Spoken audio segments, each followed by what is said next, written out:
All right, that's excellent. Jay King, I'm a manager in the AIM division at SAS, and I'm here to talk specifically about the models for healthcare payment integrity. First, we'll go over a little bit of background. That's background about what models are, who I am, who my team is. Then we'll talk about how this isn't something that we just cooked up in R&D. This isn't something we cooked up in R&D. This is based on years of research and work in our professional services. We'll talk about the plan, what we're releasing soon, what we'll be releasing later this year and next year, and then we'll get into some details and show you some nice screens.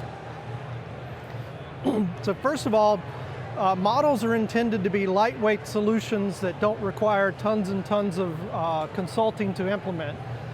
This started out in our consulting organization, and let's say something that might typically have taken us 6 months to a year to implement, we want to cut that down to weeks, not months, which reduces the cost to you, the customer, and increases your time to value, or decreases your time to value, ROI quicker.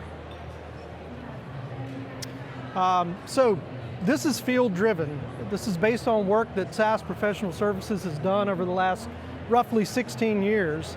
I myself have been a consultant for over 30 years, been with SAS for about 25, and I spent 16 years of my work at SAS in their professional services organization, concentrating on healthcare, and within that, concentrating on payment integrity within healthcare. My team's got about 50 plus years of development in this, and we didn't just cook this up in professional services. This comes from work we did with 8 state Medicaid agencies, or OIGs, worked with 4 private insurers here in the US, 3 private insurers outside of the US, US PBM. We hired multiple people to help consulting with this work. Multiple former investigators, including 3 registered nurses who are expert witnesses, 1 former Medicaid director, 2 former CEOs, lots of other specialists like Mr. Riggins back there in the back. So, the AIM models for healthcare payment integrity.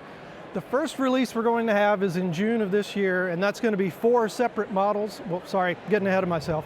What are the HPI models? They're a set of models that support payers, that's Medicaid agencies, private insurers, to flag what could be fraudulent, wasteful, or abusive billing behaviors. The first release we're going to have in June, that's going to include a data quality module, so customers map their data in. It's going to include provider peer grouping, rules, and an outlier detection and reporting module. Some of the things on our future releases that'll be coming out later this year, early next year, include an analytic data mart to support all kinds of analysis, link analysis. Think of that as network analysis. We don't like to say network analysis because people think we're talking about Facebook and Twitter, but linkage analysis, provider risk scoring, claim risk scoring, and an AI-driven entity resolution module specific to healthcare. Now, I want to give you, I don't expect anybody to read this eye chart. This is just to highlight that in the past, what our professional services group did was an end-to-end solution. Customers sent us data in whatever format they wanted. We took it all the way in through data ingestion and quality checks, all of our analytics, and on the outside we had a VI interface, Visual Investigator. This first release is actually covering most of that data ingestion. So you'll map your data in, it'll go through basic data quality and do some entity resolution. We'll have the rules covered, provider peer grouping covered, patient peer grouping will come later, and the outlier detection and reporting. Next release will cover things like the analytic data mart to support more analytics, provider risk scoring. We're going to add patient peer grouping, which will give us the ability to do patient outlier detection. There'll be the claim risk model in the super scenarios where we're doing the provider risks. And eventually we'll have that AI-driven entity resolution. Now you'll also notice that the box on the reporting on the right end doesn't cover all of the reporting. We can't box up every report that a customer could ever want, but we do have some standardized reports. And we are not responsible for a user interface, so we're not building out we're not a solution team. We just build the analytics that go into the solutions. So first up, some details about the data quality module. Like I said, customers will map their data into that using a configuration file. They'll define what data quality checks they want to run. The data quality checks get run, making sure everything's a date. You actually put the ICD-10 codes in the column that says it's ICD-10s. That will load an operational data mart for further analytics and reporting, and it'll also do some basic entity resolution. So some of our customers tell us they don't need entity resolution. You turn it off. Some need some basic work, and some will need that more complicated AI-driven entity resolution. Next up, we'll talk about provider peer grouping. Now, I think peer grouping is key to everything that we do. I was talking to some other folks earlier today. We generally don't trust the provider specialties that are in our customers' data. Sometimes private sector clients have pretty good provider specialties. Our Medicaid agencies rarely do, and so we like to do our own peer grouping. And we're going to base that on where the provider's located. Are they urban or rural? We're going to base it on their patient mix. What types of patients do they see? How many comorbidities do they have? How bad are those various conditions? And then what are they actually billing and doing? That's going to give us a better apples-to-apples comparison when we get to other things such as outlier detection. We also like to predict, kind of a multivariate outlier detection method. We like to predict what that provider specialty should be given the billing patterns that we're seeing. And I've mentioned twice now about the configuration. We're going to give clients two ways to configure these files. One will be strictly JSON, so if you're like me, you like to open up stuff in VI and you're really old, you can go in and actually edit that JSON yourself. How many of you are familiar with custom steps in SAS Viya? A couple of people. This gives us a way to build a user interface. So customers that purchase these models will make these custom steps freely available, and you can load those up. This is through SAS Studio, and it's actually 3 screenshots. Over here on the left, you see where I picked the provider peer grouping, the data tab. I also screenshotted the options tab and the model tab just so we could see them all on one slide. The data tab is where you're telling us where your data is, what data you want to use in the peer grouping. The options tab is where you're giving us options you want to use in the peer grouping. For example, here we're saying that if a provider has filed less than 30 total claims in the data that I'm using, I don't even care about it. I'm not going to peer group that guy. I don't have enough data. Same kind of thing on the modeling tab. So if we are customers don't have to use that predictive model to tell us what a provider specialty should be. But if you want to, there's 2 modes. You can train the model, or you can use a pre-trained model. And this is where you would set up the various configuration for that. For example, here I've got it set so that a provider would actually have to have 20 claims in my data for me to even bother trying to predict what specialty they have. Next up is the rules model. So that's actually using the individual detailed claim line level data to run simple or complex rules. Think about things like the MUE edits. I can't bill these 2 things, these 2 procedures on the same claim or potentially on the same day. I'm only allowed to bill a certain number of units of service, or if I'm going to bill this claim, bill this procedure in this way, I have to use a modifier. All the way up to things like I see a claim to remove a diabetic's left foot, but according to my history, that patient's already had his left foot removed. Can't do that. Sometimes our customers already have these types of rules in their adjudication systems. I won't say what state, but I've had states tell me they turn their adjudication systems off every now and then to push claims through. So we provide those types of rules for you. And last up is the outlier detection. Now again, this is why I think we need really good peer groups. I gave a guy an example earlier today of years ago when I had 2 cardiologists in my data. One guy was in his 40s and he was actually still doing surgeries. The other guy was in his 70s. I have no idea why he was still practicing at all, but all he did was consults. He didn't do any surgeries. I shouldn't compare those guys. They're not billing me the same. So we want to get those finer grained peer groups together so that we can get the best apples to apples comparison possible. Otherwise, we're throwing garbage out in our outlier detection. So we like to do the peer grouping. Again, you can make configuration changes to both the rules and the outlier detection. For example, on the rules, there's a rule in there that you can't use the new patient office visit code based on if you've seen the patient within a certain number of months. Customer A may say that's 12 months, customer B may say that's 24 months. Go in and configure it. The outlier detection is kind of the same. Do you want this outlier method to run on both tails of the distribution? Only the upper, only the lower? How far out does somebody have to be considered an outlier? You get to configure that yourself.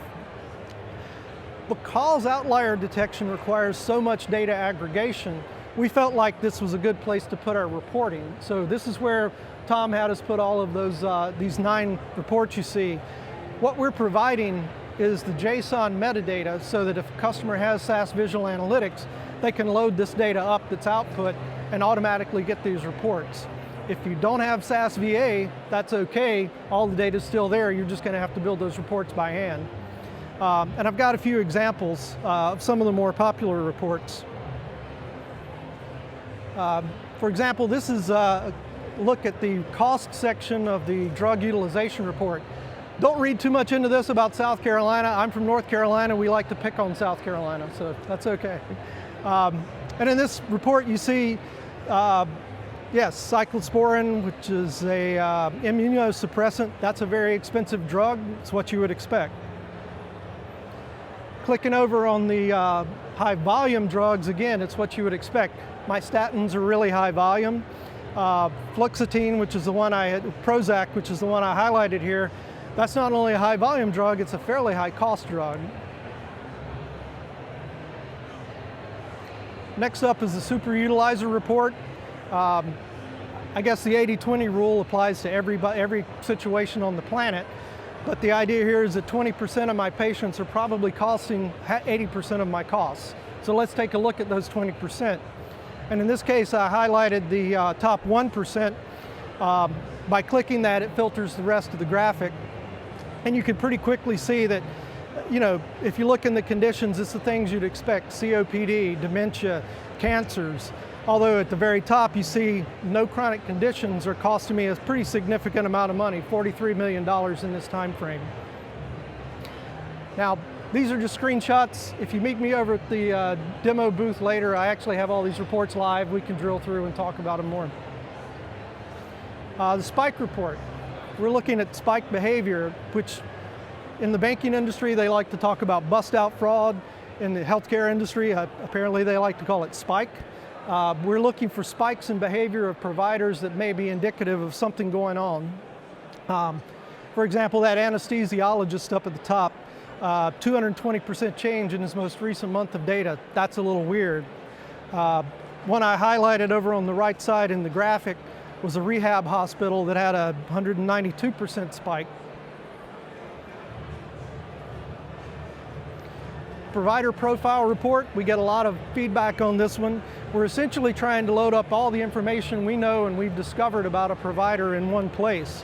So we'll see that Barbara Gwynn, she's a general practitioner, and you see up at the top, we actually peer grouped her into general practitioners. She's got a high risk score of 100, but she's not a lot of money, only about $7,200. We also see that she's got 2 locations in Columbia, South Carolina. Now, if I were to click over into the member demographics, I get information about all the members that are going to Dr. Gwynn. The things that jump out here, for example, are that she's seeing a lot more patients than either her peer group or her specialty. That's pretty strange. The other strange thing is how far those people are driving. If you're familiar with South Carolina geography, there's no reason for somebody to be driving from Charleston, Spartanburg, or Myrtle Beach to go see a GP. We can dig into her top diagnoses on her claims, her top procedure codes, and that's not telling me anything particularly crazy because she was seeing so many more patients than her peers. It makes sense that she's using these office visit codes and things much more than her peers. We also provide a member profile report in case you do find a member that you want to look into. And in this case, we've jumped in on Sharon Valdez, just somebody to click into. She got patient peer grouped into women 45 to 54 with chronic headaches. The popular piece of this particular report is always the medicine cabinet. I like to call it the drug report. Basically what we're doing is we're saying, what has this person been prescribed? How many days have they had the prescription? What was the day's supply? We're trying to tell our users what is in that woman's medicine cabinet at this point in time. She's probably been sick. We see some antibiotics. We see her chronic migraine medication. Nothing particularly crazy here, but obviously if you think about it, if someone were a doctor shopper and they had been getting the opioids, you would actually see crazy amounts of opioids in this report. You can actually also take a look at the member costs. So what is this member costing me? Nothing crazy there. And to wrap it up, I think I'm way ahead of time, but to wrap it up, what we're trying to do is give customers a quick and easy way to configure these models, and this applies to all the models, quick and easy way to configure these things, get you up and running with the models faster so that it's a faster return on investment for you, the customer. Our estimate is that it shouldn't take more than, for example, a week to configure that peer grouping, even if you're going through iterating multiple times trying to get the best peer groups possible. You shouldn't be spending more than a couple of hours on the initial configuration. Now you're running models to see how it's turning out. You may go back and iterate a few times to perfect your outlier detection or to make sure the rules are firing the way they should, but the idea is we're going to get you up and running within days, not months, not years.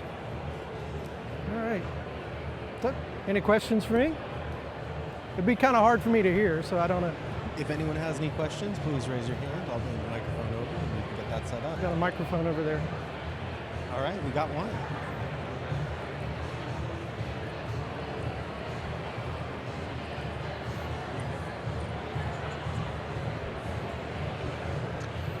So I think you mentioned that the reports are generated through the models, but you're viewing them through SAS VA, is that correct? All the data behind the reports is being generated by the models.